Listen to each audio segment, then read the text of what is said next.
Tervist! Ma sooviksin teile nüüd rääkida sellisel teemal, nagu on SQL andmebaasi projekteerimine. Ja kuidas me siis jõuame SQL andmebaasini? Võimalus, kuidas jõuda toimiva SQL andmebaasini, on kõigepealt luua kontseptuaalne andmemudel, milles siis väljendatakse nõuded süsteemi baasandmetele. Ja seejärel rakendada kontseptuaalsele andmemudelile teisendusreeglid. Selleks, et leida juba konkreetselt SQL andmebaasi tabelite struktuur ja leida ka erinevad kitsendused, mis oleks vaja selles andmebaasis jõustada. Ja see konkreetselt, et millised tabelid tekivad, millised kitsendused tekivad, et see sõltub kasutatud teisendusreeglitest. Ja olgu öeldud, et tegelikult siin on võimalik rakendades erinevaid teisendusreegleid saada tulemuseks ka erineva struktuuri ja kitsenduste hulgaga tabel. Nüüd, kui me räägime SQL andmebaaside projekteerimisest, et ega see ei ole midagi, millel ei ole raskused, et siin on mitmeid keerukusi, mis muudavad selle protsessi raskemaks. Kõigepealt tuleb öelda seda, et erinevad SQL andmebaasi süsteemid toetavad SQL standardit erinevas ulatuses. SQL andmebaasi süsteemides me saame kasutada SQL andmebaasi keelt. See keel on rahvusvahelise standardiorganisatsiooni poolt ära standardiseeritud. Esimene versioon sellest standardist ilmus aastal 1986 ja selle loengu salvestamise hetkel viimane versioon on aastat 2016, aga peagi on oodata uut versioon. Tegelikkuses ei eksisteeri ühtegi organisatsiooni, mis hindaks, et kui hästi või halvasti üks teine andmebaasi süsteem SQL standardile vastab. Ja SQL standard on äärmiselt mahukas ja koosneb mitmetest osadest. Ja tegelikult andmebaasi süsteemid pruugivad realiseerida selle standardist ainult mingisugused kõige põhilisemad asjad, aga nad ei pruugi realiseerida kõiki neid lisavõimalusi, mida standard samamoodi ette näeb. Sellest tulenevalt on tegelikult siis erinevates andmebaasi süsteemides igaühes oma SQL-i dialekt ehk mägimurrak. Kahtlemata on nendel erinevatel dialektidel ka palju ühist, aga kindlasti on ka palju erisusi. Nii et kui meil on andmebaasi kood ühe andmebaasi süsteemi jaoks, siis ei pruugi see kood sugugi minna tööle teises andmebaasi süsteemis. Ja see mitteühilduvus ei pruugi olla seotud ainult sellega, et lihtsalt süntaks on erinev. Tegelikult saab ka erinevates andmebaasi süsteemides näiteks luua üldse erinevaid andmebaasi objekte ja need põhimõtted ühe või teise andmebaasi objekti loomise taga on küllaltki erinevad. Nii et näiteks, kui me võtame võrdlusesse näiteks PostgreSQL-i ja Oracle'i, siis näiteks PostgreSQL-is on võimalik luua domeene, mis on siis taaskasutatavad veeruomaduste spetsifikatsioonid. Oracle'is domeene luua ei ole võimalik. Oracle'is on võimalik luua sünonüüme, mis võimaldavad siis erinevatele teistele andmebaasi objektidele anda alternatiivseid nimesid. Sellised jälle ei saa luua PostgreSQL-is. Ja kuigi näiteks nii PostgreSQL-is kui Oracle'is on võimalik luua andmetüüp. Öeldakse, et nii Postgres kui Oracle mõlemad on niinimetatud objektrelatsioonilised andmebaasi süsteemid, kus siis neid juba vanast ajast tuntud SQL-i võimalusi on täiustatud objektorienteeritusest tuntud võimalustega. Siis tegelikult see loogika seal tüüpide loomise taga, põhimõtted nende tüüpide loomise taga kummaski andmebaasi süsteemis on ikkagi üpris erinev. Mis siis tähendab seda, et kui me nüüd hakkame disainima ehk tehniliselt kavandama andmebaasi, siis meil on lõpuks vaja võtta arvesse konkreetne andmebaasisüsteem, kus kohas see andmebaas realiseeritakse. Ja see ikkagi üsna märkimisväärselt mõjutab ka meie võimalikke disainivalikuid, mida me saame teha, et ühelt poolt pakub võimalusi, teiselt poolt seab piiranguid. Ja selline nii-öelda SQL-i mägimurrakute erinevus erinevate andmebaasisüsteemide vahel muidugi raskendab ka SQL-i õppimist ning ühe SQL andmebaasisüsteemi teise vastu vahendamist. Aga kahtlemata ka selline mitte 100% kõigi poolt järgitav standard on igal juhul parem kui täielik standardi puudumine. Nii et kas või SQL-i õppimise seisukohalt võib öelda, et tegelikult sellised SQL-i põhiasju, et need on erinevates andmebaasisüsteemides üpris sarnased ja kui te olete ikkagi ühe andmebaasisüsteemi najal need selgeks õppinud, et siis ei ole probleem nende kasutamisega ka teistes andmebaasisüsteemides, et lihtsalt teate, et teil on vaja siis alati mingisugused uue andmebaasisüsteemiga tutvumisel ja selle kasutuselevõtul tutvuda ka nende võimaluste ja piirangutega, mis on siis selles uues andmebaasisüsteemis. Et olgu siin näitena välja toodud, et tegelikult internetist on võimalik alla laadida SQL standardi selline mitte küll lõplikult valmis, aga suhteliselt lõpliku versiooni lähedane versioon, mitte ka kõige viimane versioon. Aga selles mõttes tuleb arvestada, et seda standardit te saate osta raha eest või seda lõppversiooni on võimalik osta raha eest. Nii et huvilistel on võimalik ka vaadata, et milline see SQL standard välja näeb, et siin on siis see SQL standardi 2011. aasta redaktsioon. Ja kõige mahuka, nagu te näete, see koostab mitmest mahukast dokumendist. Ja kõige mahukam nendest on osa nimega SQL Foundation. Selles PDF-failis on üle 1400 lehekülje, täpsemalt 1483 lehekülge. Ja kui vaadata seda dokumendi teksti siin, et ta on ikkagi üpris keeruline tehniline tekst, millest on ennast küllaltki keerukas läbi närida. Vaatad seda ja mõtled, et pole ka siis tõesti ime, et need tänapäeva turul olevad andmebaasisüsteemid seda standardit niimoodi täies mahus ei jõusta, sest et ühelt poolt see standard on väga mahukas, kõik need võimalused, mis siin keeles on ette nähtud, et need on väga suured. Ja teiselt poolt juba see dokument ise on selline üsna raske ja keeruline lugemine. Nii et elu tõsiasi on see, et meil on olemas SQL standard, aga tegelikult mitte ükski tänapäeval turul olev SQL andmebaasisüsteem seda kindlasti 100% ei järgi. Ja ei ole ka mingisugust nõuet või kontrollorganit, mis siis kontrolliks seda, et kui suures ulatuses andmebaasisüsteemid seda standardit järgib. Veel raskuseid seoses SQL andmebaaside projekteerimisega, et väga paljudel juhtudel, kui meil on mingisugune ülesanne, mida me peame SQL-i abil lahendama, siis meil on võimalik seda lahendada mitmel erineval viisil erinevate SQL lausetega. Siin tekib muidugi alati küsimus, et kuidas leida konkreetse olukorra jaoks parim lahendus. Et see puudutab näiteks nii andmete otsimise, andmete muutmise ülesandeid, kui ka näiteks siis andmebaasi struktuuri kavandamise ülesandeid. Näiteks kontseptuaalses andmemudelis võib esitada üldistusseose ja nüüd ma kunagi juhendasin ühte bakalaureuse tööd, kus kohas ma lasin üliõpilasel uurida, et kui meil on kontseptuaalses andmemudelis üldistusseosed, kui palju erinevaid võimalikke tabelite struktuure oleks võimalik selle seose alusel luua.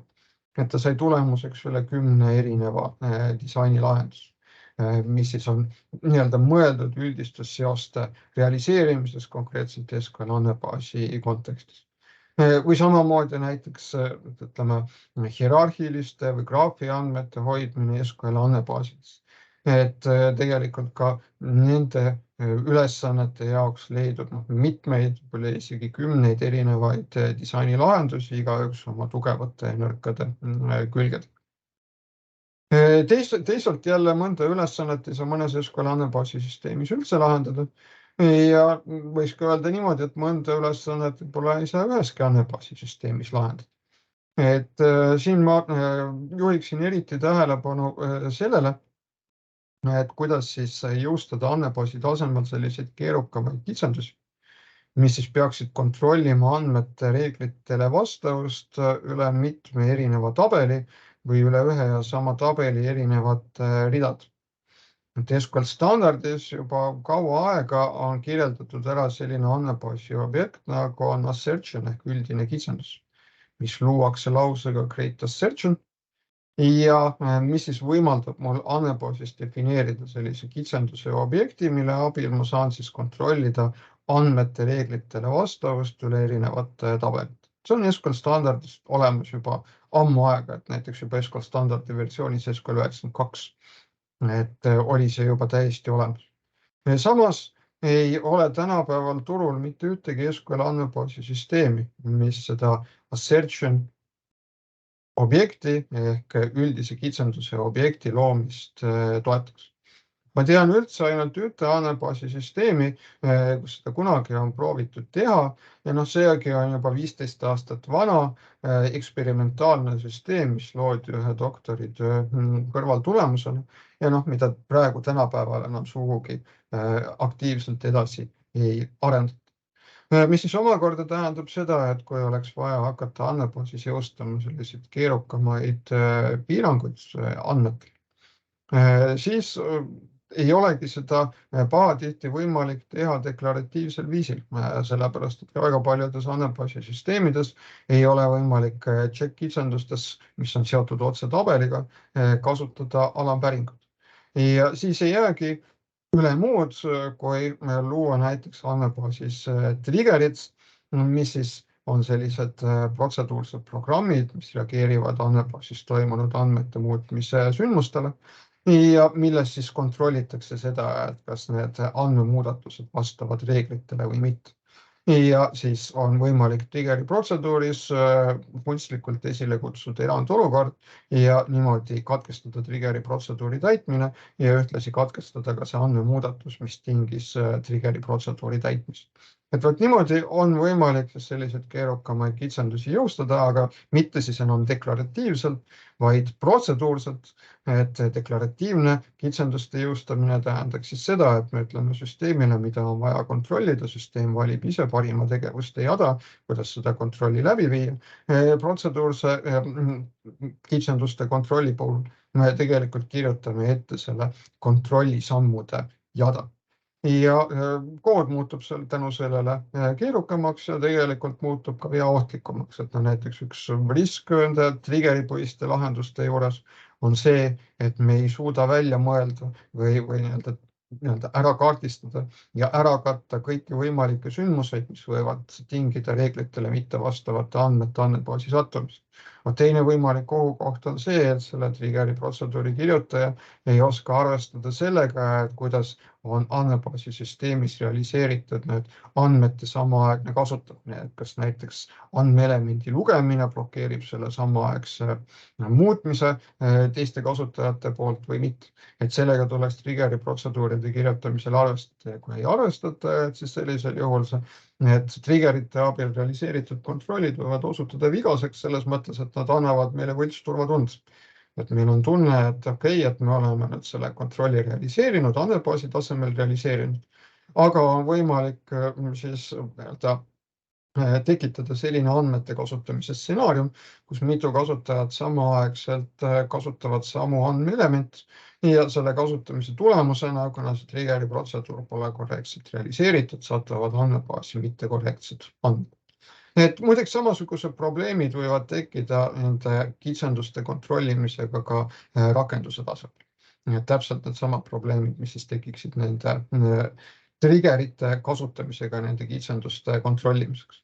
Nii et kokkuvõttes, et näiteks kui me räägime sellistest keerukamate kitsenduste jõustamisest, et siis ütleme, andmebaasisüsteemid võivad pakkuda selliseid piiratud võimalusi, kuidas seda teha andmebaasi tasemel. Nüüd, nagu oli juttu, erinevates andmebaasisüsteemides on siis igaühes oma SQL-i dialekt ehk mägimurrag. Ja tegelikult huvilistel soovijatel on võimalik nende mägimurrakutega ka tutvuda ja eksperimenteerida. Ja tegelikult ma soovitakski teile, et kui te siin ka antud kursuse raames õpite SQL-i, et siis katsuge tutvuda erinevates andmebaasisüsteemides kasutusel oleva SQL-i mägimurrakuga selleks, et näha, et millised on sarnasused ja selleks, et näha, et millised on erisused. Et see aitab teil ka olla paremini ettevalmistunud tulevaseks tööeluks, kus te ka võite kindlasti puutuda kokku olukorraga, kus ettevõttes, organisatsioonis on palju andmebaase realiseeritud erinevate andmebaasisüsteemide põhjal. Võib-olla on vajadus ühte andmebaasisüsteemi teise vastu välja vahetada. Et siis sellised SQL-i dialektide erisused ei tohiks teile tulla sellise üllatus. Nii et näiteks on olemas selline SQL lausete testimise liivakast, nagu on dbFiddle, kus näiteks on võimalik teil katsetada siis MySQL, PostgreSQL ja SQLite andmebaasisüsteemi vastu andmebaasisüsteemis SQL-i dialekte. Et te saate luua seal andmebaasi skeemi, luua tabelid, lisada tabelitesse andmeid, käivitada nende tabelite põhjal siis andmete otsimise või andmete muutmise laused. Ja siin on ka viide ühele GitHubi lehele, kuhu on siis ka välja pandud selline ports SQL-i ülesanded, et kes siis siin andmebaaside kodulehelt, kus ka leiab erinevaid SQL-i ülesanded, et kes tahaks siis veel täiendavaid ülesandeid, et ennast leida endale väljakutset, et siin näiteks on ka siis selline ports natukene keerukamaid ülesandeid, mida võiks siis nimetada sellisteks nuputamisülesanneteks või nagu siin on öeldud inglise keeles puzzle. Nii et need on siis sellised mõningad keerukused, millega tuleb arvestada nende SQL andmebaaside kavandamise juures. Ja nagu siis öeldud, et need variantid, kuidas jõuda siis selle SQL andmebaasini, on siis kasutada sellist mudelipõhist arendust, kus kohas me lähtume kontseptuaalsest andmemudelist. Kontseptuaalsest andmemudelist teisendusreeglite alusel saame andmebaasi disaini kirjeldava mudeli. Ja sellest andmebaasi disaini kirjeldavast mudelist me saaksime juba siis tekitada SQL laused, et kas neid siis ise käsitsi kirjutades või juhul, kui me kasutame mõnda tööprotsessi toetavat tarkvara, et siis sellisel juhul me saaksime lasta sellel tarkvaral neid lauseid genereerida. Nii et see protsess, kus me jõuame kontseptuaalsest andmemudelist füüsilise disaini andmemudeli kaudu või siis SQL lauseteni, mida on võimalik konkreetses andmebaasisüsteemis käivitada. See on tegelikult üks näide siis mudelipõhisest arendusest ehk model-driven development, millest oli siin slaidide peal ka eelnevalt jutt. Nüüd, kui me räägime kontseptuaalsest andmemudelist, siis kontseptuaalse andmemudeli näol on tegemist sellise mudeliga, kus kohas siis tuuakse välja nõuded andmed. Nii et on üks tark mees, Taani tarkvarateadlane Tiines Björner toonud välja sellise kena mõttetera, mida ta nimetab tarkvara triptühooniaks, et selleks, et kirjutada tarkvara, meil on vaja nõudeid. Selleks, et esitada nõudeid, on vaja tunda valdkond, kus kohas hakatakse seda tarkvara kasutama. Ja nüüd see kontseptuaalne andmemudel kirjeldabki siis neid nõudeid, arvestades loomulikult selle valdkonnaga, mille kohta see andmebaas luuakse, aga mitte arvestades selle konkreetse tarkvaralise keskkonnaga, kus kohas plaanitakse see andmebaas realiseerida. Nii et tegemist on siis mudeliga, mis luuakse süsteemi analüüsi käigus, tegemist on mittetehnilise mudeliga, kirjeldab see süsteemi baasandmeid. esitatakse seal nõuded andmebaasile, selles mõttes, et millised andmeid on seal vaja hoida, aga ei kirjeldata selle tehnilist realisatsiooni. Et tehnilise realisatsiooni kirjeldamiseni jõuame siis, kui me hakkame looma juba siis seda andmebaasi tehnilist kavandit, ehk hakkame looma andmebaasi disaini mudelit.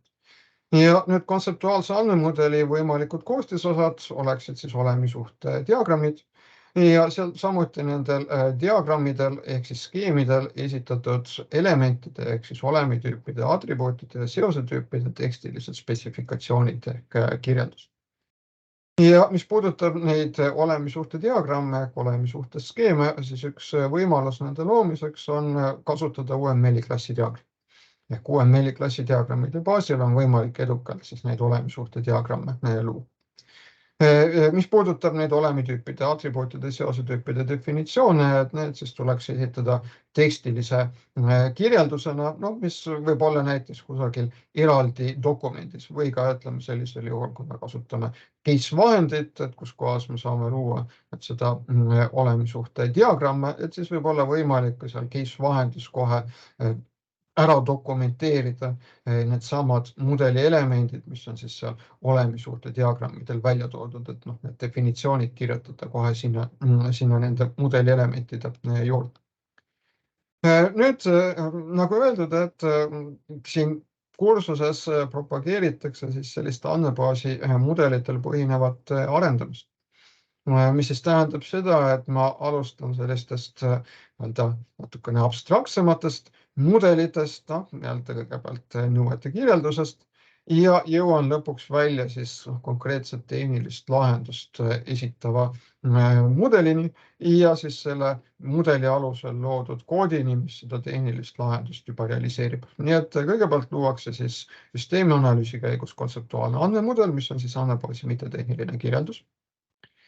Nüüd selle alusel disaini käigus on siis kõigepealt võimalik luua loogiline andmemudel loogilise disaini käigus ja see loogiline andmemudel on siis andmebaasi tehniline kirjeldus, mis siis juba arvestab selle andmebaasi aluseks oleva andmemudeliga, aga ei arvesta selle konkreetse andmebaasi süsteemiga, kus kohas plaanitakse andmebaas realiseerida. Nii et see loogiline andmemudel, näiteks võib olla siis SQL andmebaasi või loogiline andmemudel, näiteks omaduste graafi andmebaasi kohta või näiteks dokumendi kollektsioonidel põhineva andmebaasi kohta.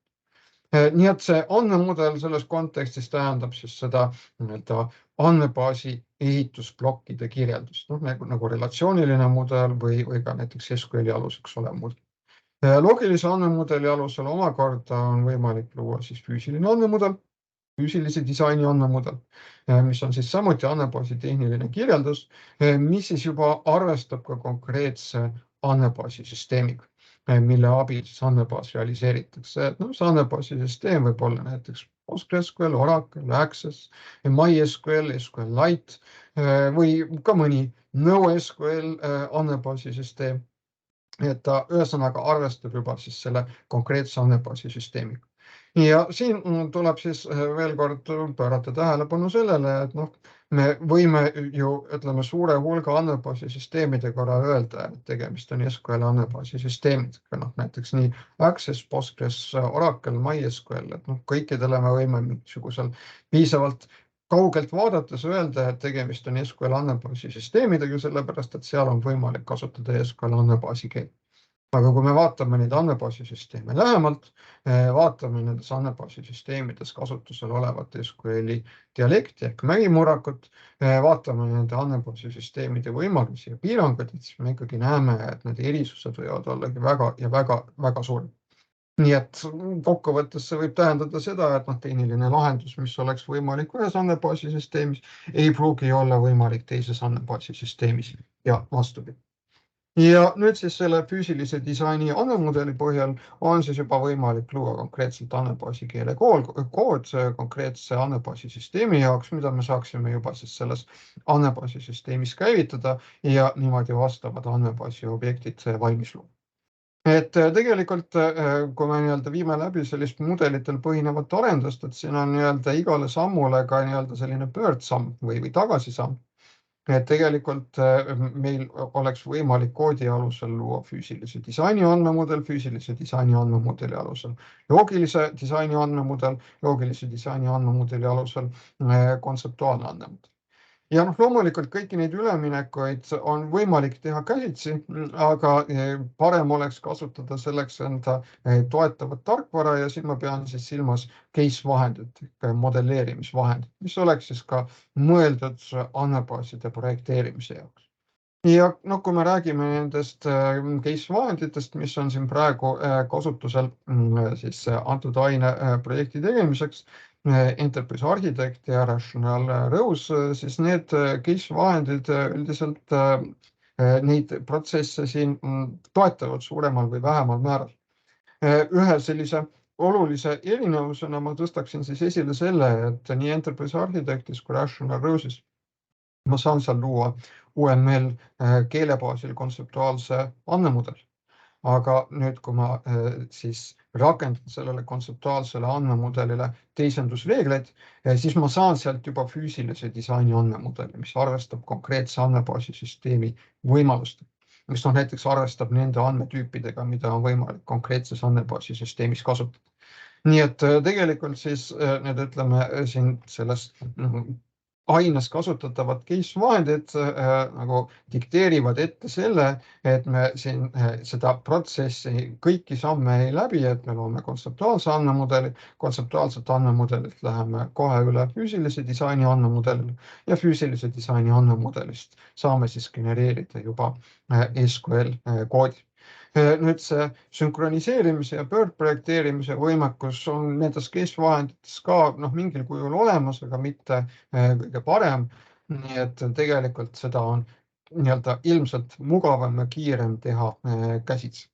Nii et kui te näiteks siis olete genereerinud andmebaasi keelekoodi, selle koodi andmebaasis käivitanud, nüüd teete mingisuguse andmestruktuuride muudatuse otse seal andmebaasi tasemel, et siis võib-olla kõige kiirem oleks see, kui te käsitsi teete vastavad muudatused ka nendes mudelites.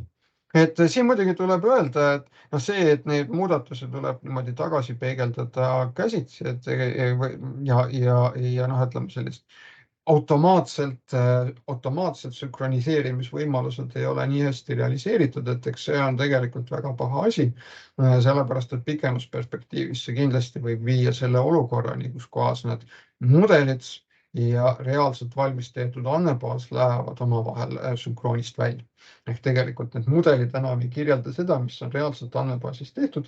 Ja see kahtlemata olulisel määral vähendab nende mudelite kasulikkust, sest et ikkagi ideaalis ma tahaksin vaadata mudelit ja nende mudelite põhjal aru saada, et mis siis nagu reaalselt on tehtud. Et aga ütleme siin sellised konkreetsete süsteemide ja konkreetsed tehnilised piirangud võivad siin kahtlemata seada omad piirid ette, et üks asi on ideaal, aga teine on see praktika, mis nagu reaalses elus kasutusel on. Nii et kindlasti tahaksin öelda, et ütleme sellistel case vahenditel, mis siis toetavad seda andmebaasi kavandamist, et nendel on kahtlemata ka arenguruumi, et olla mugavam ja paremini kasutatud. Nüüd, kuidas siis hakata kontseptuaalset andmemudelit looma? Et siin on võimalikud erinevad variandid. Ja on siin nimetatud meetoditena lausendite analüüsi, kategooriate kasutamist, olemi ja seosetüüpide leidmiseks, mustrite, arhetüüpide, universaalsete mudelite kasutamist. Et nagu alati ilmselt selline parim tulemus saadakse siis selle kaudu, et kasutatakse neid kombinatsiooni. Nii et mida tähendab nüüd, ütleme, lausendite analüüs? Et lausendite analüüs tähendaks seda, et uuritakse kõikvõimalikke taustamaterjale selle uue loodava süsteemi kohta. Et kõikvõimalikud sellised seadusandlikud aktid, tööjuhendid, mis on ettevõttes kasutusel, ettevõtte töötajate ja muude huvitatud osapooltega tehtud intervjuud. Ja kõigepealt siis töödeldakse neid tekstilisi kirjeldusi niimoodi, et üritatakse sealt selliste pikkade ja lohisevate lausete asemel kirja panna hoopis lihtlaused, kus on alusöeldis sihitud. Ja siis hakatakse neid liitlauseid analüüsima selleks, et leida juba siis olemitüüpe, atribuute ja seosetüüpe, mida kontseptuaalses andmemudelis kujutab. Kategooriate kasutamine tähendab seda, et mõeldakse sellistele erinevatele kategooriatele, mille alla võiks siis paigutada erinevaid olemitüüpe ja seosetüüpe ja niimoodi üritatakse siis paika panna nimekiri nendest või nii-öelda valik nendest olemitüüpidest, seosetüüpidest, atribuutidest, mida siis kujutada siis kontseptuaalsel andmemudelil. Ja mustrid ja taaskasutatavad mudelid, universaalsed mudelid, et see tähendab selliste taaskasutatavate teiste artefaktide kasutamist, et mingis mõttes meil oleks nagu sellised nii-öelda poolfabrikaadid olemas või Lego klotsid olemas ja nendest me paneksime siis kiiresti kokku sellise esialgse versiooni sellest kontseptuaalsest andmemudelist, mida siis hakata juba täpsemalt käsitlema. Et muideks, mis puudutab seda pilti siin, siis tahaksin ka rõhutada, et kui te seda pilti vaatate, siis teile võib jääda selline mulje, et siin selle pildiga justkui propageeritakse koskstiilis arendust. Et kõigepealt teeme analüüsi, siis teeme disaini ja siis sealt pealt lõpuks saame koodi. Et tegelikult tahan öelda, et see lähenemine, mudelipõhine lähenemine, mida siin välja tuuakse, et see on rakendatav nii kostiilis arenduse kui ka itsiteratiivse arenduse korral. Et mida tähendab iteratiivne arendus? Iteratiivne arendus tähendab seda, et süsteemi arendus koosneb sellistest arenduse pisitsüklitest ehk iteratsioonidest, mis on tüüpiliselt kuskil 2 nädalat või 1-3 või 1-4 nädalat pikad. Ja igas iteratsioonis siis analüüsitakse, disainitakse, ehitatakse, testitakse ja lõpuks ka juurutatakse mingisugust süsteemi osa. Ja tegelikult täpselt samasuguseid nii-öelda selliseid tegevuste jadasid saaks läbi viia siis igas iteratsioonis, et nii-öelda selle iteratiivse arenduse tulemusena süsteem, sealhulgas selle süsteemi andmebaas ei valmi mitte ühe korraga, vaid ta valmib järk-järgult osade kaupa. Ja tegelikult siis igas iteratsioonis siis analüüsitakse, disainitakse ja realiseeritakse mingisugune osa süsteemist, sealhulgas siis ka mingisugune osa andmebaasist. Ja ikkagi kehtiks see samasugune tegevuste järjekord, nagu siin on välja toodud. Kui kontseptuaalne andmemudel on loodud, et kuidas seda andmemudelit testida? Et kõigepealt üldse, mis puudutab testimist, et te kindlasti olete tuttav selle või paljud teist on tuttavad, kes on nii-öelda IT-taustaga, on tuttavad sellega, et kui me kirjutame koodi, siis koodi on vaja testida selleks, et kontrollida, et kas kood teeb seda, mida on vaja ja üles leida võimalikult palju neid selliseid vigu või kalasid või bugisid, mis selles koodis võivad esineda.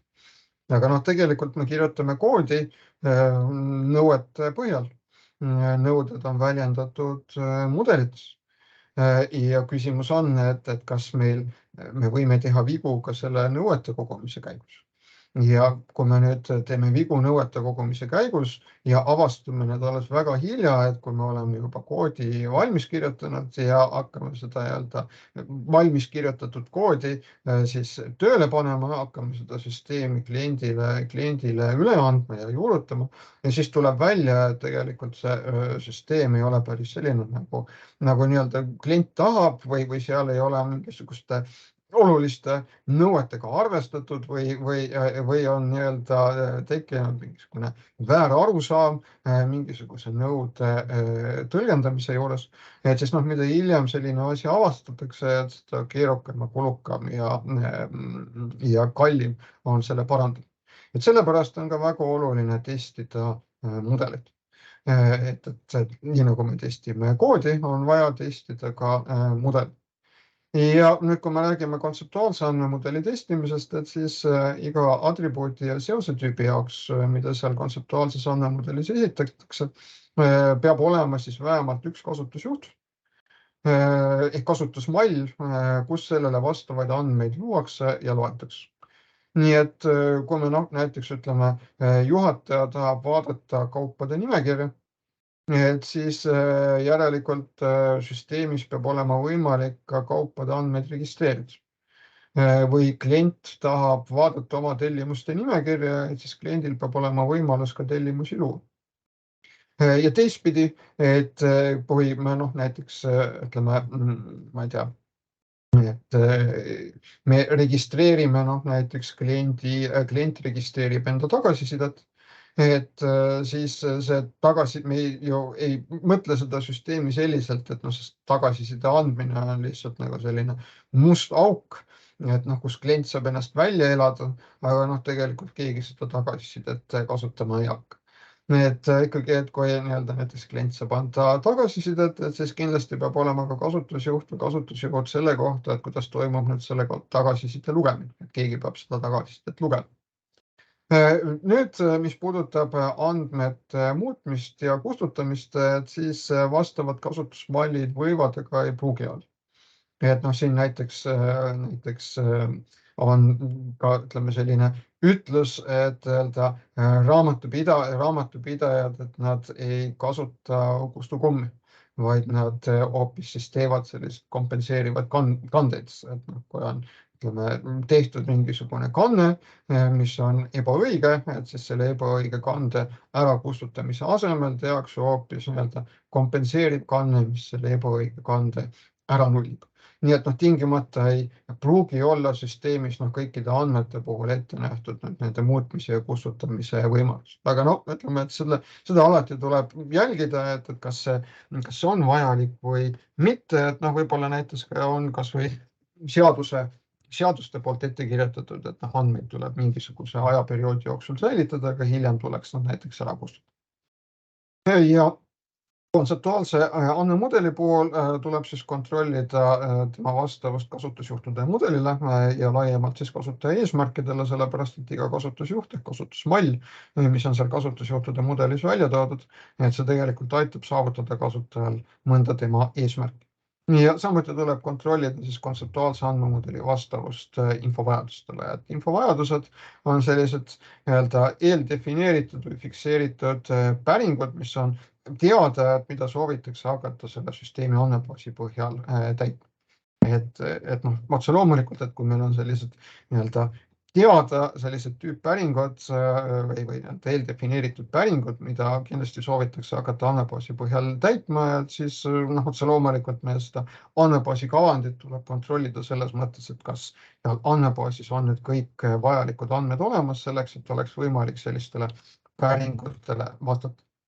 Nüüd, kui me räägime siis sellest, et kasutada erinevaid selliseid universaalseid mudeleid ja arhetüüpe ja taaskasutatavaid andmemudeleid, et siis tegelikult leidub päris mitmeid selliseid mudelite kataloog, kas siis raamatute kujul või siis ka näiteks veebilehtede kujul, kus kohas teil on võimalik leida erinevaid andmemudeleid ja andmemudelite fragmente.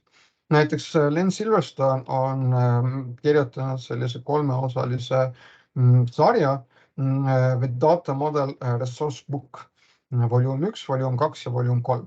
Et selles esimeses osas on universaalsed andmemudelid kõikvõimalike ettevõtete jaoks, teises osas universaalsed andmemudelid spetsiaalsetele tööstusharudele ja kolmandas osas on siis sellised universaalsed mustrid või taaskorduvad fragmendid, mis võivad esineda väga paljude erinevates valdkondades toimivate ettevõtete andmebaas. Ja muideks paljusid nendest raamatutest on teil võimalik laenutada füüsiliste eksemplaridena Tallinna Tehnikaülikooli raamatukogust, aga on võimalik neid lugeda siis ka selle O'Reilly digitaalse platvormi kaudu. Nii et kui ma siit kas või näiteks võtan siis selle kõige esimese viite, et otseviid sinna O'Reilly digitaalsele platvormile, et seal on ka viide juhendile, kus on kirjas, et kuidas sellele O'Reilly platvormile juurdepääsu saada.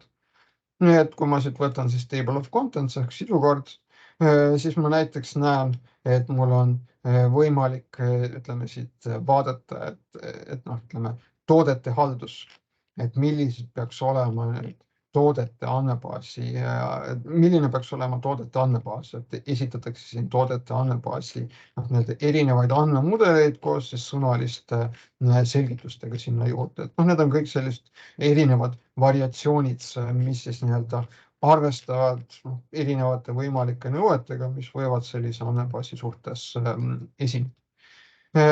Või siis näiteks siit Martin Fowleri raamat aastast 1997, analüüsi mustrid, taaskasutatavad objektimudelid. Näete, et see raamat on päris vana, aga teisalt ta ei ole kindlasti oma aktuaalsust ka tänapäeval kaotanud. See raamat kirjutati selleks, et juhendada objektorienteeritud analüüsi. Objektorienteeritud analüüsile järgneb objektorienteeritud disain ja sealt pealt siis jõutakse objektorienteeritud tarkvara kirjeldamist. Aga tegelikult need sellised objektorienteeritud analüüsi mudelid, mis siin välja tuuakse, et need on ka väga hästi sobivad selliseks kontseptuaalse andmemudeli koostamisel selliseks lähtepunkt. Leidub ka teisi andmemudelite katalooge, näiteks Vertabelo on üks selline veebipõhise case-vahendi arendaja, kes selleks, et siis inimestel oleks rohkem huvi nende lehte külastada, peab siin ka ühte sellist ajaveebi ja selles ajaveebis muuhulgas on ka päris palju näiteid mingisuguse konkreetse valdkonna andmemudelite kohta ja siis see andmemudel on üles joonistatud sedasama Vertabelo vahendit kasutades, et näiteks siit praegu vaadates suhteliselt hiljutine artikkel, et kui mul oleks selline filmide andmebaas, et milline võiks olla siin see andmemudel. Et siin ma tahan juhtida tähelepanu, et kui ma vaatan nüüd näiteks siit seda pilti, et siin ei ole tegemist nüüd mitte siis enam selle kontseptuaalse andmemudeliga, vaid tegelikult loogilise disaini andmemudeliga, sellepärast, et siin juba kirjeldatakse ka neid tabeliveerge, ehkki teistpidi siin on ka mitu seosed, mis justkui nagu viitaksid sellele, et siin on tegemist kontseptuaalse andmemudeliga. Aga igal juhul ta võiks olla selline ütleme siis selline ideede allikas, et kui te ise peaksite sellises valdkonnas nüüd siis hakkama oma andmebaasi tegema, et siit võtta siis seda sellist lähtepunkti. Nii et jah, näiteks siin on näidatud mitu seos, et mis on igati loogiline, näiteks, et filmi ja näitleja vahel on mitu seos või näitleja auhinna vahel on mitu seos ja filmi ja filmi režissööri vahel on mitu seos.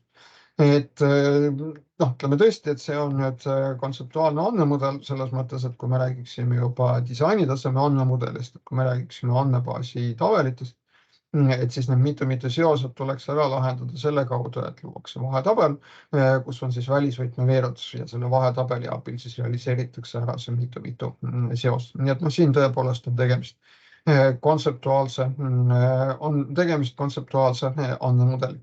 Et muides, kui vaadata näiteks siin seda mudelit, et kohe ühe sellise kriitikana tooksin välja selle, et juhul kui näitleja on ka režissöör, või režissöör ka näitleb ja selliseid näiteid kindlasti Hollywoodist ja mujalt ka leidub ja mitte vähe, et siis nüüd selliselt loodavas andmebaasis oleksid need andmed dubleeritud.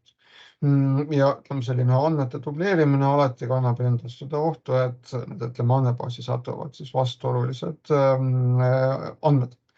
Nii et näitleja Clint Eastwood ja režissöör Clint Eastwood, et on tema kohta registreeritud isikuandmed kuidagi erinevalt ja on juba raske ei ole võimalik aru saada, et kus kohas on siis õige registreeritud, millises tabelis on siis registreeritud õige väide ja millises tabelis on registreeritud siis mitte õige väide.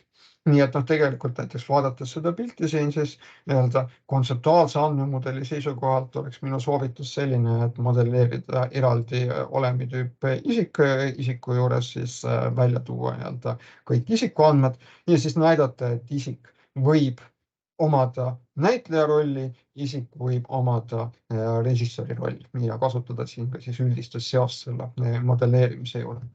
Nii et mida ma tahan öelda, et eks neid internetist leiduvaid ja ka muudest allikatest leiduvaid andmemudeleid, eks need ole väga erineva kvaliteediga.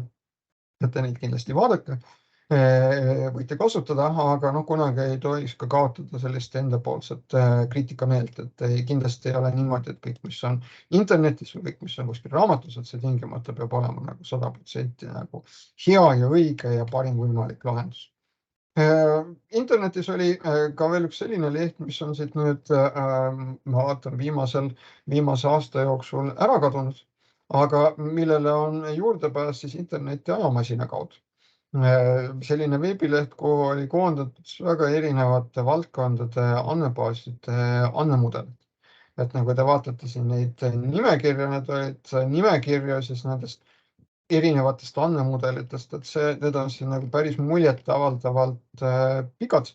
Ja kui ma klõpsan siin kuskil peale, et siis nii-öelda ma leian siit alt siis diagrammi ja võimalik, et ka selle diagrammi elementide sõnalise selgitusse väiksemas või suuremas mahus. Ja näiteks kui ma vaatan seda pilti siin, siis see ei ole nüüd enam kindlasti kontseptuaalne andmemudel, et see on loogilise disaini mudel, sellepärast et siin on tõesti näha, et siin need kastikesed esitavad tabeleid ja on siis näidatud, et tabelis, millised on primaarvõtmeveerud, millised on välisvõtmeveerud. Et see on juba disain, see on loogiline disain, et ma arvestan selle andmemudeliga, mille baasil ma kavatsen andmebaasi realiseerida, aga ma veel ei arvesta konkreetse andmebaasi süsteemi ja tema võimalustega, kus kohas ma tahan seda andmebaasi realiseerida. Ja vaat siis nii-öelda, vaat ka sellist mudelit võib vaadata või selliseid mudeleid võib vaadata selleks, et saada paremini aru, et millised on üldse selle valdkonna nõuded andmetele, millised andmed peaks registreerima ja jälle saaks neid kasutada siis sisendina enda poolt kontseptuaalse andmemudeli koostamisel. Veel üks selline allikas, mida ma soovitan vaadata, on leht nimega schema.org. See on suureks abiks olemetüübi atribuutide ja seosetüüpide määramis. Ja tegelikult see leht schema, ta on loodud selleks, et kirjeldada siis skeem. Just nimelt selles mõttes, et kirjeldada siis mingisugust valdkonna mõistestikku ja kasutada siis seda selle jaoks, et näiteks annoteerida veebilehtedel olevat infot, muutes siis need veebilehed ka programmidele arusaadavaks. Et nad saaksid neid veebilehti lugeda ja saaksid aru, mis infot on seal veebilehel esitatud.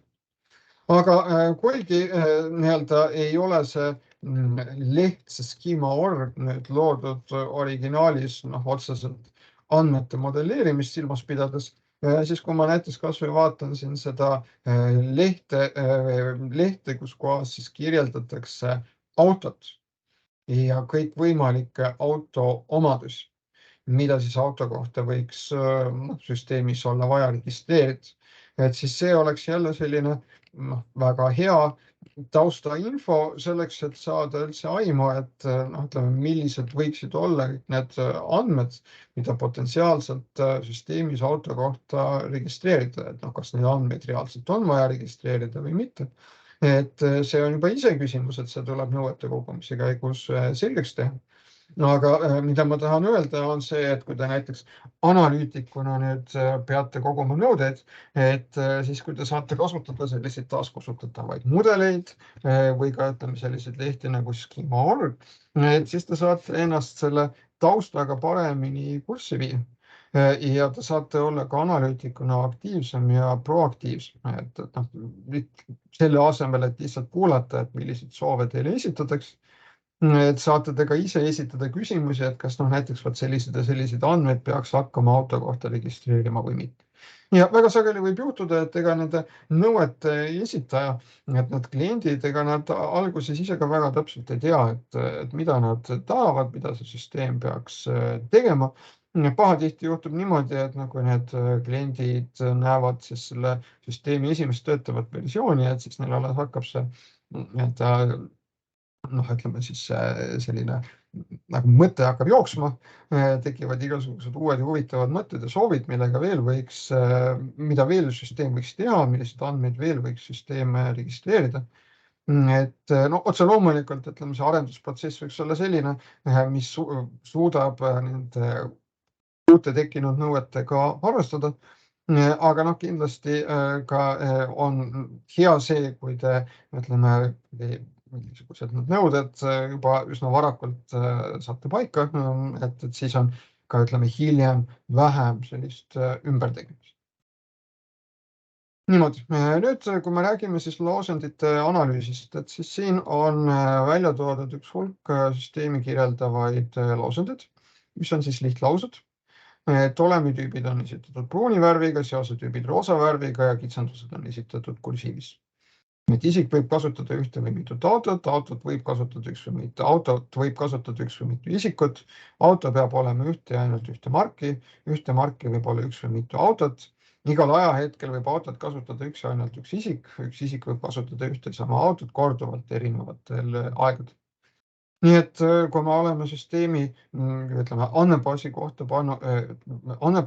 pannud kirja siis sellised lausendid, et siis me saaksime siit pealt hakata koostama kontseptuaalset andmemudelit.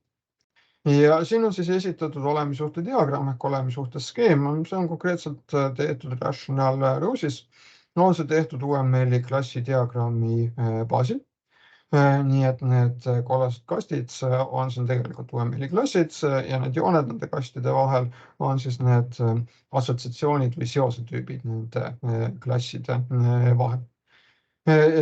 Siin klassi atribuutidena esitatakse olemitüübi atribuudid ja need seosetüübid esitatakse siis UML-i, ütleme ka siis assotsiatsioonide või üldistuste või muude seosetüüpidena, mis UML-is on lubatud. See selline lipik, mis siia on kirjutatud, et see on tegelikult UML-i stereotüüp. See stereotüüpide kasutamine on üks osa UML-i sisse ehitatud kergekaalulisest laiendamise mehhanismist. Ja idee seisneb siis selles, et kuna UML-i näol on tegemist sellise üldotstarbelise keelega, siis seda on võimalik kasutada väga erinevates valdkondades, väga erinevate ülesannete jaoks, et tuleks kasutada siis lihtsalt vastavaid modelleerimisprofiile. Et see profiil kirjeldab ära hulga stereotüüpe ja kui ma määran mudeli elemendile nüüd stereotüübi, siis sellega ma muudan selle mudeli elemendi tähendust ja muudan ka selle mudeli elemendi visuaalset väljanägemist diagrammi peal. Nii et nüüd, kui ma siis vaatan seda klassi diagrammi siin ja näen siin seda stereotüüpi entity, siis ma saan aru, et see ei ole tavaline UML-i klassi diagramm, vaid siin on tegelikult tegemist siis olemisuhte diagrammi. Ja kui me nüüd räägime sellest, et te olete sellise olemisuhte diagrammi koostanud, tahate kontrollida, kas te olete selle korrektselt koostanud või mitte, et siis üks kontrollimeetod on tegelikult see diagrammi pealt tagasi genereerida lausendid. Ja siis võrrelda nüüd mõttes nende lausenditega, mille alusel te hakkasite seda diagrammi alguses koostama. Et kas nad langevad kokku või mitte. Ja tegelikult siit õppeaine kodulehelt leiate ka viite ühele Enterprise Architect case vahendi täiendusele, mis tegelikult automatiseerib siis seda protsessi, et mis on siis võimeline genereerima tagasi UML-i klassi diagrammi põhjalt neid lausendeid, mis seda klassi diagrammi kirjeldab. Nii et kui ma teen siin sellise väikese demonstratsiooni, et kui ma avan siit selle case vahendi faili, tubade arvestus, panen käima ka selle programmi akna, kuhu kohta hakatakse neid lausendeid genereerima. Ja nüüd, kui ma avan Enterprise Architect'i, siin läheb sellega sekund aega, et siis ma pean Enterprise Architect'i importima nüüd ühe skripti faili, nii et project data management import reference data. Valin siit faili language generator script Nüüd ma impordin selle. Ja nüüd, kui mul on siis UML-i klassidiagrammi põhjal üles joonistatud kontseptuaalne andmemudel, et siis ma saan näiteks aktiveerida siit selle paketi, valida scripts, valida selle enda poolt imporditud skripti ja näete, mingisuguse hetke pärast genereeritakse mulle siia siis laused, mis siis nii-öelda kirjeldavad neid elemente, mis on siis siin klassidiagrammil välja toodud ja mul on veel võimalik valida, et kas ma tahan siis ingliskeelset laused või ma tahaksin hoopis eestikeelset laused. Ja siis võiks neid lauseid siin lugeda ja analüüsida, et kas need laused on nüüd sellised, nagu ma seda modelleeritavat süsteemi täpselt ette kujutan. Et sellega, see on siis üks võimalik kontrolliviis. Nüüd siin on olemissuhte diagrammi näite Enterprise Architectis. Ja siin märkmelehel on siis viide sellele samale vahendile, mida ma siin hästi lühidalt praegu demonstreerisin.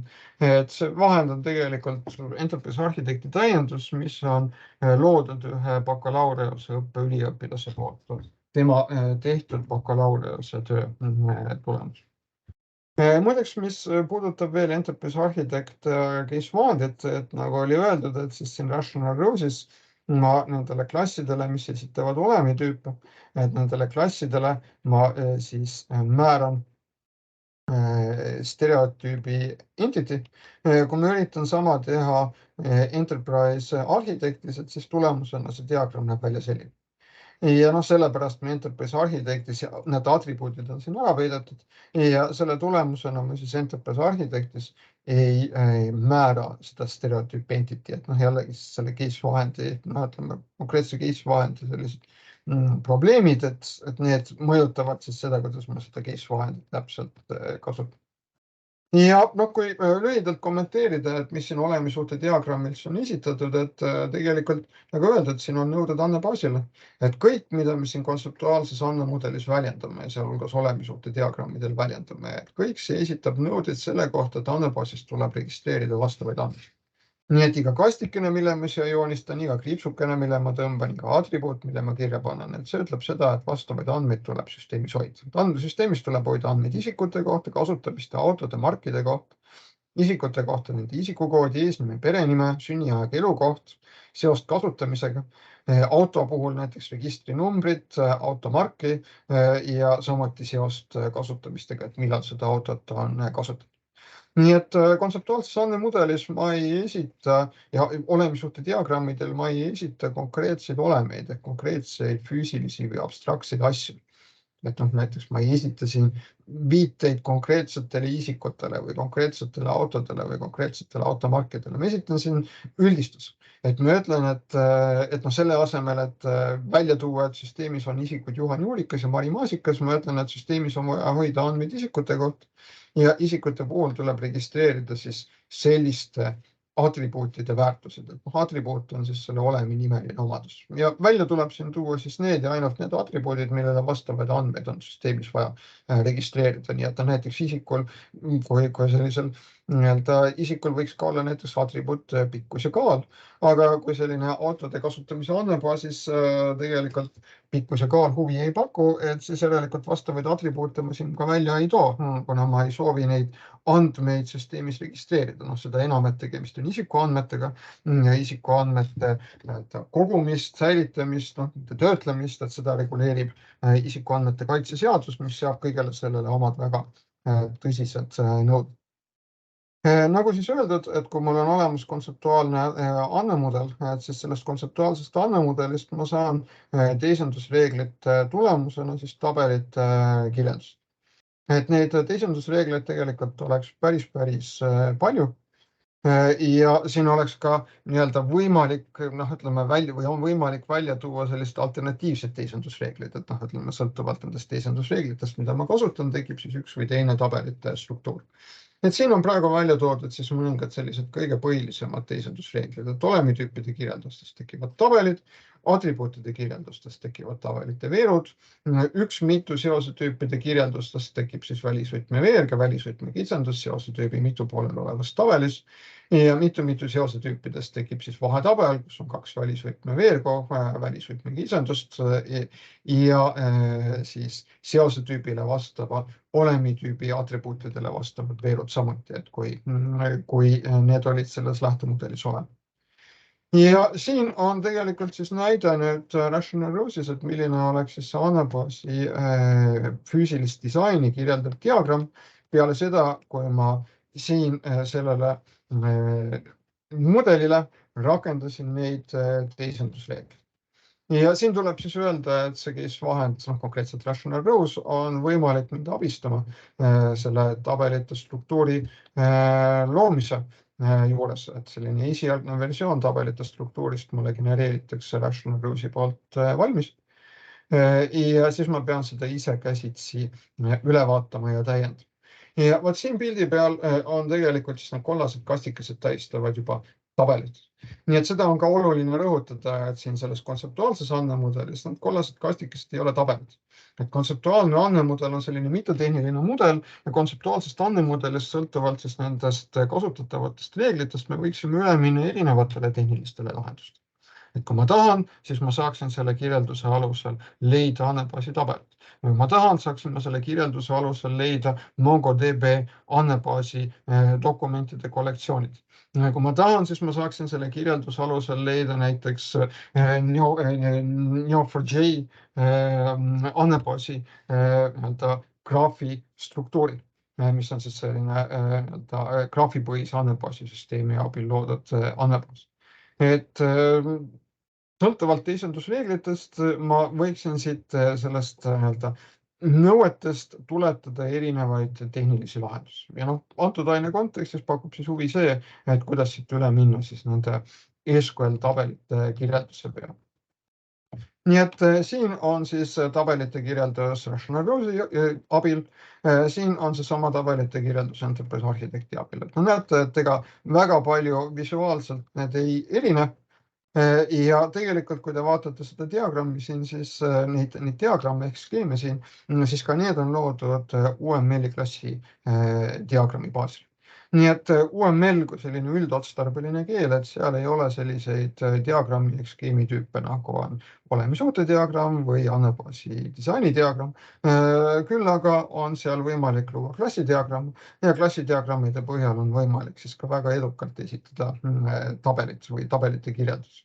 Et siin konkreetselt kasutatakse siis andmete modelleerimise profiili, mis siis tähendab seda, et igale klassile, mis siin on esitatud, on määratud stereotüüp table ja seoses sellega on muutunud nii selle klassi visuaalne väljanägemine, kui on ka muutunud selle klassi tähendus selle mudeli kontekstis, et see ei ole enam tavaline tarkvaraklass, vaid see klass tegelikult siin tähistab andmebaasi tabel. Ja kui vaadata siin neid tabelite kirjeldusi, siis siin ülemises kolmandikus on välja toodud tabeli nimi, siin on ära kirjeldatud tabeli veerud. Siin on näha veergude järjekord, on näha, et milline on veeru andmetüüp. NN siin ja tärnikene siin ütleb seda, et tegemist on kohustusliku veeruga. PK siin ja PK siin ütleb seda, et tegemist on veeruga, mis kuulub primaarvõtmes. Võrdub üks siin ja võrdub üks siin ütleb seda, et sellel veerul on selline vaikimisi väärtus. Ja siin selles alumises kolmandikus on siis välja toodud selle tabeliga seotud kitsendused, et me näeme nende kitsenduste tüüpe, näeme nende kitsenduste nimesid ja need kitsendused on siis esitatud klassi operatsioonide baasil. Kui te olete tuttav tavalise UML-i klassi diagrammiga, et klassil on atribuudid, klassil on operatsioonid ja nende klassi operatsioonide või meetodite baasil on siis siin esitatud tabelite kitsendused. Nüüd, kui me kasutame siis seda case vahendit selleks, et genereerida esialgset andmebaasi disainimudelit, et siis tegelikult on päris palju asju, mida tuleks siin andmebaasi disainimudelis üle vaadata, täpsustada ja täiendada, sellepärast, et paraku ei Enterprise Architectis ega Rational Rose'is ei ole nüüd niimoodi, et see esialgne disainimudel, mis on siis süsteemi poolt genereeritud, et see oleks kohe ideaalne. et paraku nii head nad case vahendid ei ole. Et tegelikult on niimoodi, et oleks vaja siis seda genereeritud andmebaasi disainimudelit põhjalikult üle vaadata, täpsustada ja täiendada. Et no võib-olla lihtsalt demonstratsiooni huvides ma demonstreerin teile, kuidas ma saan siit genereerida nüüd näiteks, kui pole selline Enterprise Architectis näiteks siis see kontseptuaalne andmemudel, et kuidas ma saan sealt pealt genereerida siis sellise esialgse versiooni andmebaasi disainimudelist. Noh, näete, teen siin aktiivseks paketi registrid, valin siit packages, valin siit model transformations, transform current package, valin siit include child packages, valin siit elemendid, mida ma soovin teisendada. Nii et ma soovin teisendada klasse, mitte näiteks seisundidiagrammis esitatud seisundid, et nende põhjal ma tabelite kirjeldust tekitada ei soovi. Valin siit teisenduse, mille ma tahan rakendada, et see vaikimisi teisendus Enterprise Architectis, mis siis võimaldaks mul sellest kontseptuaalsest andmemudelist tekitada tabelite kirjeldus, et see vaikimisi teisendus on DDL. Et siit määran, et kuhu ma tahan selle genereerimise tulemuse paigutada ja nüüd vajutan nupule Do Transform.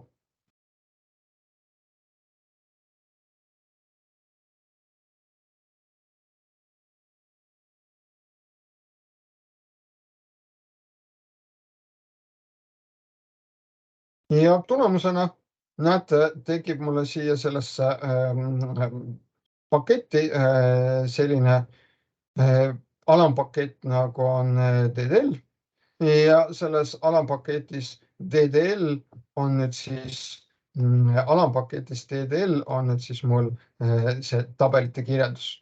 Et siin mul jah, et see arvuti natukene on aeglasevõitu, et jooksis selle peale isegi kokku, et see tavapärane ei ole, et seda te ei pea kartma, et kui te hakkate ise sellist teisendust tegema, et siis hakkab see case vahet endal tingimata alati pilti kokku panema või tasku panema. Nii et no näete, tekkis siia selline esialgne tabelite kirjeldus, kõik tabelid paigutatud ka siia ühe diagrammi peale. Ja nüüd tuleks hakata siis neid tabeleid siin niimoodi üle vaatama ja koostama ka erinevaid diagramme kõigepealt, et nad ei oleks kõik koos ühe diagrammi peal ja siis tuleks hakata nende tabelite disaini üle vaatama. Et ma sellest, kuidas ma nüüd sellist mudelit siin täpsemalt täiendan, et ma seda mudelit siin praegu niimoodi täiendama ei hakka, et see oleks eraldi video teema. Et lihtsalt näide, et kuidas siis see case vahend suudab mulle genereerida sellise esialgse tabelite kirjelduse, aga selles esialgses tabelite kirjelduses, nagu isegi siit pildi pealt võite näha, on palju probleeme ja mul oleks nüüd palju asju, mis oleks tegelikult vaja üle vaadata ja käsitsi siis parandada ja täpsustada. Nii et mida siis tuleks genereeritud disainimudelis parandada? Kõigepealt tuleks muuta andmebaasi objektide nimesid. Et nende nimede muutmisel tuleb siis järgida andmebaasi süsteemi reegleid. Et need nimed ehk identifikaatorid, mida me saame kasutada, et kõigepealt peavad vastama andmebaasi süsteemi reeglitele selles mõttes, et see andmebaasi süsteem võib ette kirjutada, et kui pikk see nimi tohib maksimaalselt olla. Milliseid märke tohib selles nimes kasutada. Milliste märkidega võib see nimi alata. Ja nüüd ma üritan kasutada, milliseid sõnu ma näiteks ei tohi nimena kasutada. Ja kui ma nüüd kasutan nime, mis siis ei ole andmebaasi süsteemi reeglitega kooskõlas, et siis mul lihtsalt ebaõnnestub vastav andmebaasi objekti loomine. Aga lisaks sellele, et ma pean andma andmebaasi objektidele nimed, mis vastavad andmebaasi süsteemi reeglitele, tuleb mul ka järgida seda, et need nimed oleksid inimkasutajatele võimalikult arusaadav ja selgelt ja hästi mõistetav. Ja see on seotud juba sellise teemaga, nagu on puhas kood, sellepärast puhtas koodis on koodi elementidel antud kõik sellised järjekindlad ja hästi arusaadavad nimed, mis ei vaja pikemat lahti selgitamist. Et kui me räägime andmebaasi objektide nimetamisest, tegelikult leidub väga palju erinevaid soovitusi, et kuidas ühte või teist tüüpi andmebaasi objektile peaks nime andma. Et minu esmane soovitus teile on selline, et olge kindlasti siis järjekindlad. et valige nimetamise stiil ja katsuge sellest nimetamise stiilist kinni pidada, et ka sellel nii-öelda järjekindlusel on oma voorus ja see kokkuvõttes hõlbustab sellest nii-öelda andmebaasist arusaamist. Kindlasti oleks oluline anda nimed ka kitsendustele. Et seda kas või sellepärast, et kui te siis ütleme, loote juba reaalse andmebaasi, hakkate andmebaasis andmeid muutma, andmemuudatus läheb vastuollu mõne andmebaasis deklareeritud kitsendusega, et siis tegelikult selles veateates, mida te näete, näidatakse teile pahatihti selle kitsenduse nime. Ja see kitsenduse nimi aitab paremini aru saada selle vea tekkimise kontekstist ja põhjusest. Ja kui see kitsenduse nimi on selline väga arusaamatu või lausa krüptiline, et siis ka see veateade, mille kasutaja saab, et see on talle täiesti arusaamatu ja segadust tekitab. Hästi oluline on valida iga veeru jaoks kõige sobivam andmetüüp. Et siin kõigepealt te saate üldse lähtuda sellest, et milliseid konkreetseid andmetüüpe pakub konkreetne andmebaasi süsteem, kus kohast plaanite andmebaasi realiseerida. Et kui me näiteks räägime sellest samast Enterprise arhitektist, kui me räägime sellest, et ma nüüd genereerin sellise esialgse versiooni tabelite kirjeldusest, siis tegelikult näetavad siit, kui ma võtan siit nüüd project, settings ja database data types, siis näetavad siit alt on mul võimalik valida erinevaid andmebaasi süsteeme. Ja kui ma ütlen, pajutan siia linnukesele settes default, et siis see tähendab seda, et see on nüüd selle case vahendi jaoks vaikimisi andmebaasi süsteemi. Kui ma genereerin tabelite kirjelduse, et siis genereeritakse see tabelite kirjeldus just nimelt selle konkreetse andmebaasi süsteemi jaoks. Et valikus on näete siin Microsoft Access, aga näiteks on ka, ütleme, PostgreSQL, Oracle, MySQL ja muud säärased. Ja nüüd, kui ma siis genereerin siit selle tabelite esialgse kirjelduse ja hakkan seda täiendama, et siis sõltuvalt sellest valitud andmebaasi süsteemist siin selles leadboxis, kus kohas ma saan valida veeru andmetüübi, pakutakse mulle välja andmetüüp sõltuvalt sellest, millises andmebaasi süsteemis ma plaanin selle andmebaasi realiseerida. Nii et siin, kui ma teen topeltklõpsu tabelil isik ja vaatan selle tabeli isik omadusi, et siis ma näen, et see on andmebaasi süsteemi Access jaoks loodud kirjeldus, database Microsoft Access, ja järelikult siin valikus on sellised andmetüübid, mis on Accessi andmetüübid. Et kui ma näiteks võtaksin PostgreSQL-i, et siis oleks PostgreSQL-is hoopis nii-öelda kui andmebaasi süsteem oleks PostgreSQL, et siis sellisel juhul oleks andmetüüpide valikus PostgreSQL-i andmetüübid. Ja siin tuleb jälle pidada silmas, et erinevates andmebaasi süsteemides toetatud andmetüübid on erinevad. Nii et näiteks, kui me räägime sellest, et on see Microsoft Accessi andmetüübid, et siis kodulehelt sellisest dokumendist, nagu on siis kontseptuaalsest andmemudelist andmebaasi, et sealt te tegelikult leiate ülevaate andmetüüpidest, mida on võimalik kasutada Microsoft Accessist. Siin tuuakse välja tüüpide nimed, erinevad nimed, mida on võimalik samale tüübile viitamises kasutada, tuuakse välja, kui palju kulub ühe väärtuse salvestamiseks andmemahtu, tuuakse välja, kirjeldatakse ära need väärtused, mis sellesse tüüpi kuuluvad ja näidatakse ära ka siis selle tüübi klass, et tegelikult ühte klassi võib kuuluda mitu sarnast andmetüüpi, sarnase suunitlusega andmetüüpi, näiteks täisarvu tüübid, et siia klassi kuulub 4 erinevat andmetüüpi Microsoft Accessi puhul. Või leidub neid Accessi andmetüüpide kirjeldusi ka internetis. Või kui me näiteks räägime PostgreSQL-ist, läheme PostgreSQL-i kodulehele, võtame siit documentation, kõige viimane versioon, current, peatükk 8, data types, ja kui ma siit kerin nüüd allapoole, siis siin on selline kokkuvõte andmetüüpidest, mida mul on võimalik PostgreSQL-i puhul kasutada. Et kui ma näiteks hakkaksin võrdlema Accessi Postgressi andmetüüpe, et siin on sarnasusi. Et on ühiseid andmetüüpe, näiteks small int, integer, varchar, timestamp, et sellised tüübid on olemas nii PostgreSQLis kui Accessis, aga no on ka väga-väga palju erisusi. Et noh, kui me näiteks räägime siin PostgreSQList, et siis mul on siin näiteks XML-i tüüp või JSON-i tüüp, et ma saaksin näiteks JSON tüüpi väärtuseid andmebaasis registreerida või näiteks erinevad geomeetrilised tüübid või suurte täisarvude tüüp. Ja teistpidi, kui me näiteks räägime Microsoft Accessist, et siin on selline huvitav andmetüüp nagu on attachment ehk manus. Et seda andmetüüpi mul ei ole isegi võimalik niimoodi create lauses sellist tüüpi veergu mul ei ole võimalik create lauses defineerida, aga mul on võimalik läbi graafilise kasutajaliidluse selline veerg tabelisse lisada ja põhimõtteliselt annab see mulle võimaluse hakata siis salvestama andmebaasi faili, et ma saan selle attachment tüübi kaudu Accessi andmebaasis hakata salvestama näiteks erinevaid faile.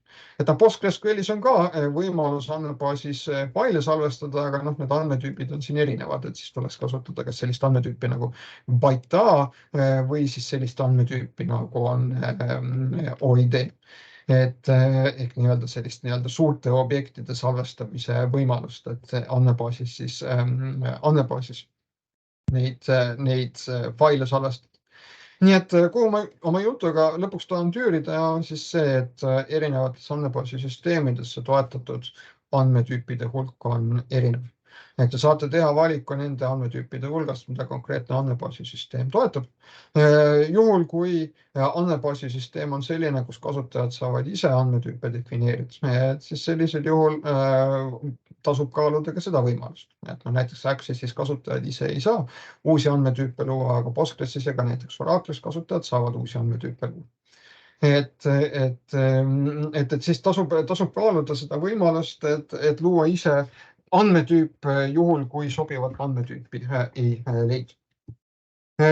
Tekstituüpide korral tuleks ära määrata siis maksimaalne väljapikkus, mis siis määrab ära selle maksimaalse kas märkide arvu või siis selles stringis baitide arvu, mida siis saab kasutada selle stringi salvestamiseks.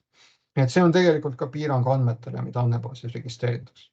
Nii et tegelikult tabeli veerule tüübi määramine on kitsenduste defineerimine, sellepärast et kui veerul on tüüp, siis ma ei saa selles veerus enam igasuguseid väärtuseid salvestada. Ma saan selles veerus salvestada ainult sellised väärtused, mis kuuluvad selle tüübiga ära määratud väärtuste hulka. Tuleks muuta tabelite veergude järjekorda, et tabeli arusaadavus oleks võimalikult hea.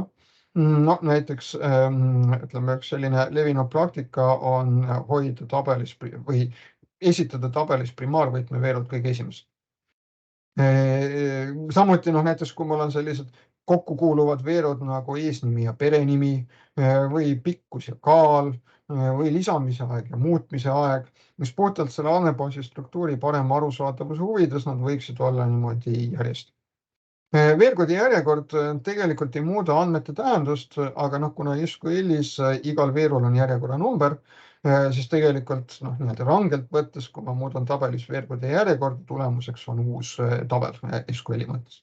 Aga sisuliselt andmete tähenduse mõttes ta andmete tähendust ei muuda, küll aga ta võib muuta seda tabeli struktuuri kas siis paremini või halvemini arusaadavaks.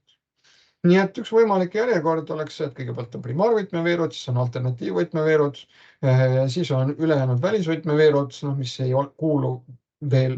kuulu primaarvõtme või alternatiivvõtmeveergude hulka. See on ülejäänud kohustuslikud veerud ja kõige lõpus näiteks siis mittekohustuslikud veerud. Ja looguliselt kokku kuuluvad veerud, näiteks sama ees- ja perenimi, need võiks paigutada lähestikku või kõrvuti lihtsalt, et see tabeli struktuuri loetavus oleks parem. Siis need mittekohustuslikud veerud, et juhul, kui te tahate teha andmebaasi põhjal otsinguid, siis tegelikult oma nendes otsingutes te peate arvestama võimalusega, et tabeli väljades väärtused võivad puududa. Ja seal väljades on siis kontseptuaalselt see null marker, mis tähistab väärtuse puudumist. Ja tänu nendele nullidele päringu tulemused võivad olla ootamatud või te siis peate kirjutama natukene keerukamaid päringuid selleks, et neid ootamatuid tulemusi vältida. Et sellepärast minu soovitus kindlasti oleks selline, et üritage oma tabelit kavandada sellisel viisil, et nende mittekohustuslike veergode hulk oleks võimalikult väike. Eriti nüüd nende veergode hulgas, mida te soovite hakata kasutama regulaarselt selleks, et andmeid otsida või filtreerida. Et kui me räägime näiteks mingitest sellistest vabatekstilistest lisakirjeldustest, et mis ütleme mõne olemi puhul võivad olla andmebaasis registreeritud, mõne puhul võivad puududa, et seal võib-olla ei ole see nii traagiline, et teil on tegemist mittekohustusliku veeruga, osades väljades on nullid. Aga kui teil on sellised, ütleme näiteks sellised arvulised veerud, mille alusel te sageli teete otsinguid või ka sellised lühikesi tekstilisi väärtuseid sisaldavad veerud, mille alusel te sageli teete otsinguid, et siis mõelge selle peale, et kas teil oleks võimalik neid veerge muuta kohustuslikuks või kuidas te peaksite muutma tabelite struktuuri selleks, et te mittekohustusliku veeru asemel saaksite lisada kohustusliku veeru. Nii et näiteks sellel põhjusel, kui te vaatate seda näiteprojekti siin, et selles näiteprojektis on mul tehtud niimoodi, et isikute registris kasutajakonto andmed on esitatud siin eraldi olemitüübina ja lõpuks siin andmebaasis kasutajakonto andmed on eraldi tabelis. Nii et näete, et selline enam-vähem üks-ühele vastavus, et iga olemitüübi alusel tekkis siis vastav tabel. Ja põhjus on just nimelt selles, et osadel isikutel kasutajakonto võib puududa. Ja selleks, et ma ei peaks registreerima isikuid, kellel parool on null ja kasutajakonto aktiivsus on teadmata. Et sellepärast on need andmed siin tõstetud teise tabelisse. Nii et isikutabelis registreeritakse isiku põhiandmed, registreeritakse tema isikuandmed ja kui isik on selline, et tal on kasutajakonto, siis on selle isiku kohta ka ridatabelis kasutajakonto. Kui isikul kasutajakontot ei ole, siis sellisel juhul isiku kohta siin kasutajakonto tabelis rida ka ei ole.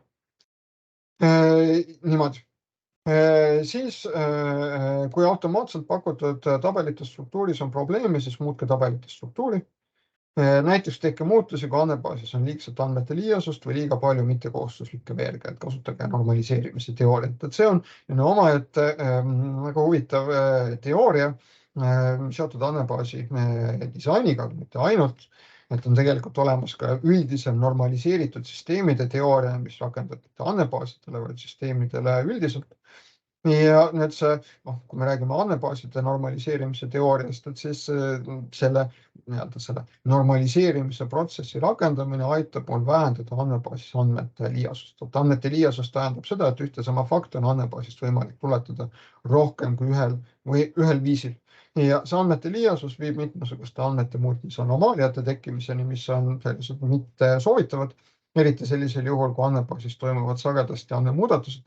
Ja sellepärast tuleks siis viia andmebaasi andmestruktuure kõrgematele normaalkujudele selleks, et need andmete muutmise anomaaliaid oleks võimalikult vähe. Ja tahan öelda seda, et tegelikult, kui te olete selle kontseptuaalse andmemudeli hästi koostanud, siis tegelikult juhtub selline olukord, et kui te nüüd sellest kontseptuaalsest andmemudelist teisendusreeglite rakendamise tulemus saate tabelite kirjelduse, et siis te näete, et see tulemuseks saadud tabelite kirjeldus, et see on juba kõrge tasemeni normaliseeritud ja seal on vähe andmete liiasust. Et siis teil ei ole vaja tegelikult seda normaliseerimise teooriat rakendada selleks, et neid tabelid ümber struktureerida, vaid pigem see normaliseerimise teooria pakub teile sellise kontrollimeetodi, et kuidas veenduda, et kas andmete liiasuse tase siin, võimalik andmete liiasuse tase siin andmebaasis, et kas see on piisavalt väike või mitte. Kindlasti oluline defineerida tabelite kitsendused. Et nagu öeldud, mul võib olla tabelis mitu kandidaatvõtjat, üks nendest tuleb valida primaarvõtmeks. Kindlasti ei tohiks unustada jõustada alternatiivvõtmed, et alternatiivvõtmete jõustamiseks tuleks siis luua unikkitsendused ja alternatiivvõtme veerud peaksid olema notaalkitsendusega. Ja igas tabelis tuleks deklareerida vähemalt üks võtme. Et ärge looge neid ilma võtmeteta tabeleid, sellepärast et ilma võtmeteta tabelis saavad olla korduvad read ja need korduvad read tekitavad asjatuid probleeme. Määrake veergudele vaikimisi väärtused ja määrake välisvõtmete korral kompenseerivad tegevused, et kas siis näiteks mida peaks andmebaasisüsteem tegema, kui siis tekib viidete terviklikkuse viga. Ja kui andmebaasis on andmete liiasus, siis tagage, et see liiasus oleks kontrollitud liiasus, mis tähendab siis seda, et on tagatud, et liiasusest tulenevalt ei satu andmebaasi vastuolulised andmed. Ja andmebaasis on andmete liiasus siis ja ainult siis, kui sama väite saab tuletada sellest kahel või rohkemal erineval viisil ja andmete liiasus tekitab andmete muutmise anomaaliaid. Näiteks andmete muutmise anomaalia on see, et ma ei saa mingisugust fakti registreerida ilma, kui on olemas ka mingisugune teine fakt, mis ei ole selle esimese faktiga isegi niimoodi tihedalt seotud. Või kui ma näiteks mingisuguse fakti andmebaasist ära kustutan, et siis ka sellega mitte seotud faktid andmebaasist kustuvad ära. Või kui ma pean andmeid uuendama, et siis seda andmete uuendamist tuleb teha mitmes erinevas kohas ja kui ma seda andmete uuendamist teen osaliselt, et siis mulle tekivad andmebaasi sellised üksteisele vastukäivad faktid. Ja kõik eelmistel slaididel nimetatud tuleks siis teha järjekindlalt ja täielikult, et tuleks teha kogu mudelus. Siis on tulemuseks puhas mudel ja sellest tekkiv kood. Ja puhas mudel on siis selline hästi arusaadav ja hallatav mudel ja puhas kood on siis ka selline kood, mis on samamoodi hästi hallatav ja hästi arusaadav.